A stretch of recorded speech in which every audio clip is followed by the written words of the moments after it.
భారతదేశానికి చీకటి రోజులు, the darkest days of democracy.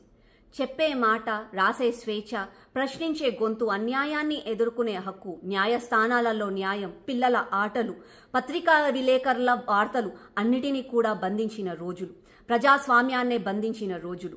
1975 June 25 Indira Gandhi తన ప్రధానమంత్రి కుర్చీ కాపాడుకోవడానికి, తన వ్యక్తిగత స్వార్థం కోసం మన భారతదేశంలోని ప్రజాస్వామ్యాన్ని ధిక్కరిస్తూ, రాజ్యాంగాన్ని ధిక్కరిస్తూ ఆ రోజు ఎమర్జెన్సీని విధించిన రోజులు.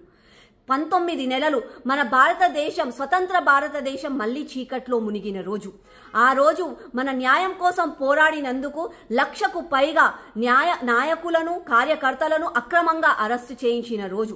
60,000కు పైగా సామాన్య ప్రజలను మెయింటెనెన్స్ ఆఫ్ సెక్యూరిటీ యాక్ట్ కింద అరెస్టులు చేయించిన రోజు.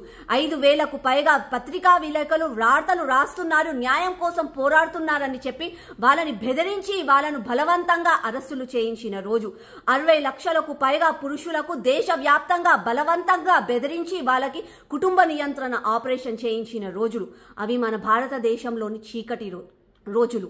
ప్రజాస్వామ్యబద్ధంగా పోరాడుకొని మన భారతదేశానికి స్వతంత్రం తెచ్చుకున్న తర్వాత మాకు ఎందుకు ఈ జైలులు అని చెప్పి ప్రశ్నించినందుకు ఎన్నో అక్రమాలకు గురి చేసిన రోజులు. ఇందిరాగాంధీ తన వ్యక్తిగత స్వార్థం కోసం నియంతృత్వ పాలన చేసిన రోజులు.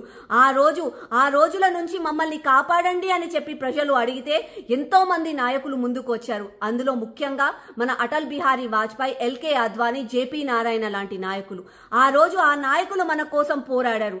They chose prison over silence. వాళ్ళు పోరాడడం వల్లనే ఈ రోజు మనకు మాట్లాడే హక్కు, జీవించే స్వేచ్ఛ కలుగుతుంది.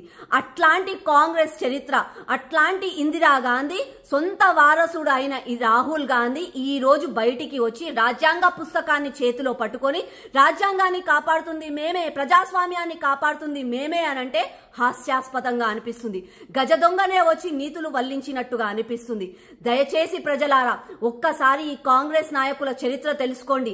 This is not just a history, this is the reality. This is the reality of our Indians. ఆ రోజు మనం పోరాడుకున్నాం.